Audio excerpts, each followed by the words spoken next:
우리는 출애굽기 23장 14절 이하에 있는 말씀을 보았는데요, 이제 이 말씀 중심에서 감사의 절기라는 제목으로 말씀을 나누겠습니다. 성경은 우리에게 감사할 것을 수없이 말씀하고 있습니다. 하나님은 심지어 감사의 절기를 지키게 하심으로 감사를 잊지 않도록 하시기까지 하셨어요.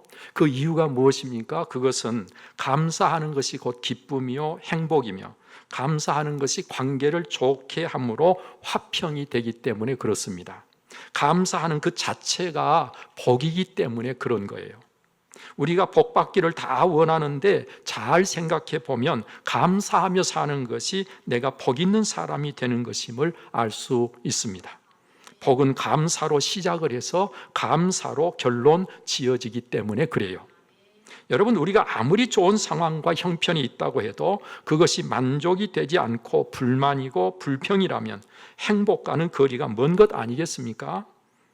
그런 그를 복되다고 누가 말할 수가 있겠어요?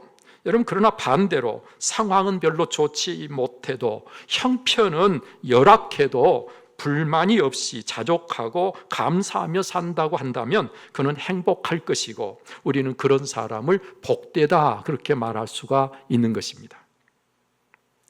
의학 전문 기자인 홍해걸 씨가요, 서울대 병원장을 지낸 한만청이라고 하는 의사 선생님에 관해서 이야기를 하면서 쓴 글이 있습니다. 이 의사 선생님은 14cm의 크기의 간암이 폐로도 전이 돼서 2차례나 수술을 받았다고 합니다. 이 일은 97년에 있었던 일이고, 그런데 올해 88세임에도 하루하루를 감사하며 즐겁게 그렇게 지금까지 건강하게 살고 있다는 거예요. 그러면서 그분이 제가 드리고 싶은 말씀의 결론은 그냥 즐겁게 살자는 겁니다. 집사람과 저는 선문답하듯이 감행조란 말을 주고받습니다. 감행조란 말은 감사하고 행복해하고 조심하자. 뭐라고요? 감사하고 행복해하고 조심하자. 이게 감행조예요. 여러분, 감행조 하시기 바랍니다. 건강하게 사는 것이 위대한 일이고, 생존한다는 것은 지뢰밭처럼 예측할 수 없는 위험성이 도처에 있다는 생각을 다시 해보게 됩니다.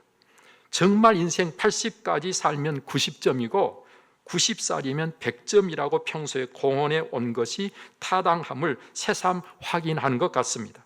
오늘도 화두처럼 우리는 평범한 진실을 다시 한번 되새겨볼 필요가 있습니다. 기적은 특별한 게 아니다. 아무 일 없이 하루를 보내면 그것이 기적이다. 행운도 특별한 것이 아니다. 아픈 데 없이 잘 살고 있으면 그것이 행운이다. 행복도 특별한 것이 아니다. 좋아하는 사람과 웃고 지내면 그게 행복이다. 하루하루가 하늘에서 특별히 주신 보너스 같이 생각이 됩니다. 오늘은 선물입니다. 하나님께서 나에게 특별히 주신 선물입니다. 오늘은 내가 부활한 날입니다. 어젯밤에 잠에서 다시 깨어났습니다. 70세부터는 하루하루가 모두 특별히 받는 보너스입니다. 오늘을 인생의 첫날처럼 사시기 바랍니다. 그리고 또 마지막 날처럼 즐기며 사십시오. 천국은 감사하는 사람만 가는 곳입니다. 건강하게 살아서 숨쉬고 있음이 엄청난 축복이고 은총입니다. 부디 매일매일 매사에 감사하며 즐겁고 행복한 시간들로 항상 기쁨이 충만한 생활이 되시기 바랍니다. 아프지 말고 항상 건강하시기를 기도합니다 라고 글을 마쳤어요. 제가 이분의 글을 보면서 이분은 믿음의 사람이구나, 하나님을 알고 있구나, 그런 생각이 들었어요. 여러분, 그렇지요. 오늘을 선물로 주신 하나님 앞에 감사하며 살 수밖에 없잖아요. 천국은 감사하는 사람만 있어야 맞잖아요. 이는 지금 감사하면 지금 천국이 내게 임하여 있는 것 아니겠어요? 여러분, 오늘의 성경 본문의 말씀은요, 이스라엘 백성들이 매년 지켜야 할 세 가지 절기에 대해서 우리가 말씀해 주고 있습니다. 이는 무교병의 절기와 맥주절과 수장절이라고 하는 절기를 지키라 그랬어요.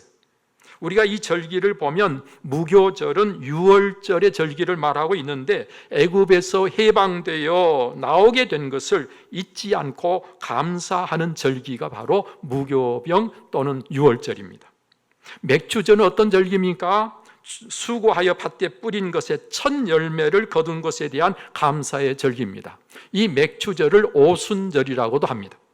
그런가 하면 수장절 또는 초막절이라고 하는데, 이 수장절은 수고하여 이룬 것을 연말에 거두어서 저장함으로 내일을 준비하게 하신 그 오늘에 대해서 감사하는 절기가 바로 수장절입니다. 이 세 절기가 다 하나님의 도우심이 없이는 안 되는 일들에 대한 것이고요, 따라서 그 도우시는 하나님께 감사하고 함께 기뻐하며 그 은혜를 잊지 않게 하려는 절기임을 알 수 있는 것이죠. 여러분, 왜 이를 잊지 않도록 하셨는가 하면요, 이를 기억함으로 하나님과의 관계를 복되게 하고, 이를 기억함으로 감사하는 그 자체가 우리의 기쁨이기 때문에 감사하게 하고, 그것이 복이기 때문에 그 복을 누리게 하시려고, 여러분, 이 절기들은 함께 지키게 하셨는데, 함께 지킴으로 이스라엘 공동체를 견고하게 해 주시려고 하나님께서 여러 가지 유익을 우리에게 가져다 주는 것이기 때문에, 여러분, 이 절기를 지킴으로 하나님의 은혜를 잊지 않게 하셨던 것을 볼 수 있습니다. 우리는 이 세 절기에서 없어서는 안 되는 한 가지, 그것은 바로 감사라는 사실을 알 수 있어요. 우리가 감사를 잊거나 잃으면 감사 대신 불평이나 원망이 머리를 들고 끼어들게 되고 맙니다. 그럴 때 우리는 행복할 수 없게 되고 하나님과의 관계도 결코 복될 수가 없는 것이죠. 여러분, 그래서 바울 사도는 뭐라고 했습니까? 범사에 감사하라 그랬잖아요. 기도할 때도 감사함으로 아뢰라고 그랬어요. 아무것도 염려하지 말고 다만 모든 일에 기도와 간구로 너희 구할 것을 감사함으로 아뢰라. 누구에게? 하나님께. 감사함으로 우리 하나님께 아뢰라. 어디 그뿐입니까? 기도를 계속하고 기도에 감사함으로 끼어 있으라. 또 이렇게도 말씀했습니다. 그리스도의 평강이 너희 마음을 주장하게 하라. 너희는 평강을 위하여 한 몸으로 부르심을 받았나니 너희는 또한 감사하는 자가 되라. 그리스도의 말씀이 너희 속에 풍성히 거하여 모든 지혜로 피차 가르치며 권면하고 시와 찬송과 신령한 노래를 부르며 감사하는 마음으로 하나님을 찬양하고, 또 무엇을 하든지 말이나 일이나 다 주 예수의 이름으로 하고 그를 힘입어 하나님 아버지께 감사하라. 뭐 하라? 여러분, 이렇게 기도도 감사로 하고 찬양도 감사로 하고 우리가 말하든지 일하든지 무엇을 하든지 다 감사로 하라고 말씀하고 있잖아요. 누구를 힘입어? 예수 그리스도를 힘입어. 예수 그리스도를 힘입어 모든 것을 감사로 해라. 여러분, 혹시 감사를 잊고 살고 계시지는 않습니까? 잊었던 감사를 이번 맥주절에 회복하시는 여러분 되시기를 바랍니다. 혹시 감사를 잃어버리시지는 않았습니까?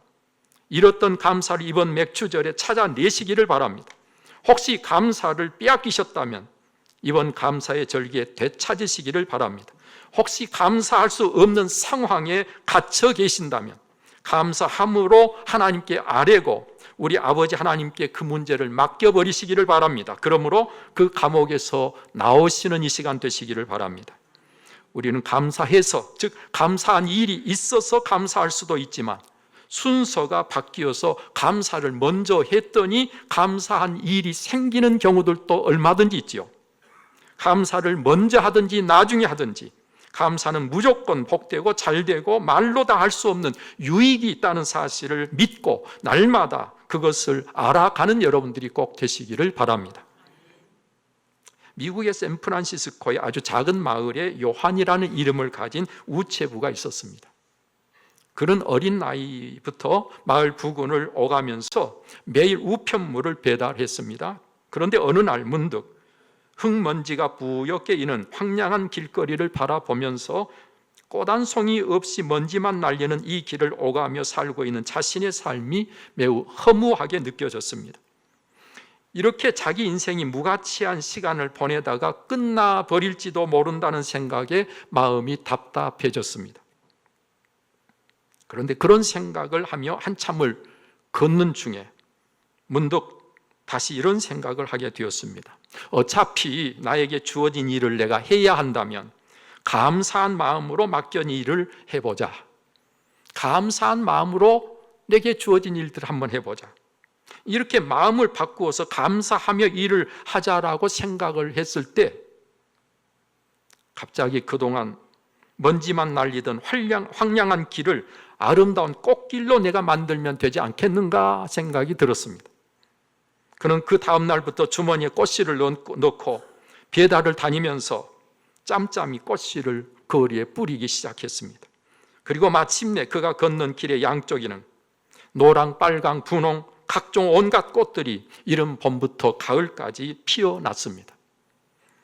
그는 이제 먼지나 날리는 길을 가는 게 아니라 꽃길을 걷는 것입니다. 이 꽃길을 걷는 그의 마음이 행복했습니다. 그리고 그만이 아니라 그 길을 가는 모든 사람들이 함께 기뻐할 수가 있었다는 것이죠. 여러분, 이렇게 감사할 때요, 보이지 않던 것이 보이고, 감사할 때 생각지 못했던 일들이 생각이 나면서 우리의 삶에는 작은 변화가 일어나기 시작하는데 그 작은 변화가 사실은 우리의 삶을 매우 풍성하게 만들어 주는 것입니다. 저는 여러분들에게서도 이런 감사로 인한 변화들이 반드시 있으시기를 바랍니다. 식물학자들에 의하면요, 사막에 뿌리를 내리고 사는 관목 가운데는 그 씨앗이 상처를 입어야 그 상처를 통해서 수분이 흡수되고 그래서 껍질을 깨고 싹이 남아서 또 다시 한 나무가 자랄 수 있다고 이야기를 합니다. 여러분, 이 씨앗이라고 하는 것은 뜨거운 햇빛에 수분을 빼앗기지 않도록 두꺼운 껍질에 쌓여 있어서 계절이 몇 번씩 바뀐다고 해도 싹을 낼 환경이 되지 않으면 발육을 멈춘 채로 지내다가 마침내 폭풍우가 몰아치면 갑자기 불어난 물에 의해서 휩쓸리게 되고 휩쓸려 내려가는 중에 그 껍질은 온통 상처투성이가 되고 만다는 것입니다. 그리고 그 상처를 통해서 수분이 흡수되고 또 그런 가운데 움푹 패인 어떤 한 곳 흙 속에 멈추어 서게 되면 바로 그곳에서 싹을 터서 자라게 된다고 하는 것이지요. 여러분, 이렇게 때로는 상처가 또 힘든 상황이 오히려 꼭 필요한 일이 되어서 우리를 더 새롭게 만들고 우리를 더 복되게 만들 수도 있다고 하는 것을 오늘 이 시를 통해서 교훈하고 있습니다. 여러분, 그래서 우리는 다 알지 못하기 때문에, 한 치 앞도 알지 못하기 때문에 우리에게 때때로 우리가 원치 않는 고통이 있고 우리의 삶에 상처들이 얼마든지 있을 수 있지만 여러분, 그것이 전부가 아니고 그것을 통해서 더 놀라운 일들이 우리의 삶 속에 일어날 수 있다고 하는 것입니다. 그래서 힘들어도, 그래서 혹시 상처가 있어도 하나님만을 전적으로 신뢰하고 의지하고 하나님께서 다 알고 계시기 때문에, 그리고 하나님은 반드시 우리의 삶 속에 놀라운 복된 일들을 계획하고 계시기 때문에 우리는 그 하나님께 모든 것을 맡기고 오히려 어려움 속에서 감사할 수 있어야 되는 것이죠. 여러분, 감사만 하면 반드시 좋은 일이 있게 된다는 사실을 믿고 오늘 이 믿음을 가지고 승리하며 살아가는 여러분 꼭 되시기를 바랍니다. 불평하고 원망하다가는 망하는 일이 있어도요, 감사하는데 망하는 일은 결코 없습니다. 감사하는 자에게는 절대로 잘못되는 일이 없습니다. 민수기 21장에서 불평하고 원망하다가 불뱀에 물려 죽은 사건이 이를 잘 말해주고 있지요. 누가복음 7장에서 죄 사함을 많이 받은 한 여자가 그만큼 감사하고 그만큼 예수님을 사랑해서 옥합을 깨뜨려 예수님께 향유를 부어드린 사건을 통해서 오늘 이 여인이 예수님을 사랑하게 된 것이 그만큼 예수님께 사랑을 받았고 용서를 받았고 그래서 사랑하지 않을 수 없어서 감사한 마음으로 예수님께 이 일을 행하고 예수님께 칭찬을 듣지요. 마태복음 14장에 보면요, 우리 예수님께서 날이 저물어 가는데 기진에 있는 무리를 불쌍히 여기시고 그들을 먹이려고 하셨습니다. 그때 먹을 것이 얼마나 있는가 찾았을 때 보리떡 5개, 물고기 2마리 뿐이었지만 예수님 무리를 잔디 위에 앉게 하셨습니다. 그리고 하늘을 우러러 축사하셨다 그랬어요. 축사했단 말은 하나님께 감사의 기도를 드렸다 그 말입니다. 감사할 상황은 아니지만, 가진 것은 너무 적고 사람들은 너무 많지만 예수님은 상황이 어떠하든지 감사부터 했습니다. 감사를 드리고 나서 그 얼마 되지 않은 것을 나눔으로 모든 이들이 다 배불리 먹고 남은 조각이 12바구니에 찼습니다. 이것이 감사의 위력이고 감사의 능력입니다. 우리는 무조건 감사해야 합니다. 언제나 감사해야 됩니다. 모든 일에 감사해야 돼요. 범사에. 우리는 믿음의 주가 되신 예수님께서 그러하셨기 때문에 우리도 그래야 되는 것이죠. 모든 것을 아시고 지금도 공의로 다스리시는 하나님을 우리가 알고 믿기 때문에 믿음의 사람이라면 더더욱 꼭 그래야 되는 것입니다. 오늘은 7월 첫 주일, 한 해 절반을 살고 지키는 이 맥주절은 이미 살아온 시간들에 대한 감사는 물론이지만 또 남은 절반의 삶을 감사로 살게 하시려는 하나님의 배려요, 하나님의 사랑의 마음이 오늘 이 절기에 있다는 사실을 잊지 마시기를 바랍니다. 사랑하는 여러분들이요, 불평하며 짜증내며 살아보십시오. 기쁨은 사라지고 삶이 재미가 없게 되고 사람들과의 관계도 엉망이 되고 많은 그런 경험을 하시게 될 것입니다. 감사하며 살아보십시오. 그러면 기쁨이 생기고 삶의 활력이 생기고 사람들과의 관계는 날로 좋아져서 좋은 일들이 자꾸 생겨나게 될 것입니다. 불평을 심어 감사를 거둘 수는 없습니다. 감사를 심는 자만 감사를 거둡니다. 감사하며 살아도 부족한 시간을 불평하고 원망하며 사는 사람은 얼마나 어리석은 자이겠습니까? 감사가 여러분 얼마나 좋은 것이면 하나님께서 절기를 만들어서 이 감사를 하게 만드셨을까요? 얼마나 좋은 것이면, 여러분 감사가 얼마나 복된 것이면 하나님은 사랑하는 우리에게 감사하라고 명령하시고 계실까요? 저는요, 말씀을 준비하면서 생각해봐요. 하나님이 우리에게 원망하고 불평하고 살아라 그랬으면 우리가 거기에 순종해야 되는데, 불평하고 원망하고 우리가 살면 얼마나 우리의 삶이 불행하고 얼마나 지옥 같을까. 그런데 하나님께서 원망하고 불평하고 살아라 하시지 않고 감사하며 살라고 말씀하셨으니 얼마나 감사한가. 감사의 절기를 주신 하나님 앞에 너무너무 감사하잖아요. 너무 감사하잖아요. 여러분 그동안 감사하지 못했던 모든 것들을 오늘 이번 감사절에 회복하고 날마다 하나님 앞에 감사하며 살아가는 여러분들이 꼭 되시기를 축복합니다. 기도하겠습니다. 존귀하신 아버지 하나님, 오늘 또 이 시간 우리를 선인도해 주심을 감사합니다. 오늘 또 맥주 감사주일의 이 자리에서 하나님께 예배하며 하나님이 주신 말씀을 듣게 하시니 감사합니다. 오 아버지 하나님, 이 말씀을 귀로 듣는 자가 아니라 마음으로 받아서 삶으로 듣는 자들이 되게 해 주옵소서. 신령한 말씀이 생명이 되고 능력이 되고 우리의 삶이 되어질 때 하나님께서 영광을 받으시고 우리의 삶은 날마다 감사할 일들이 더해가는 하나님의 사람들 꼭 되게 하여 주옵소서. 이 모든 것 우리 주 예수 그리스도 이름으로 기도하옵나이다. 아멘.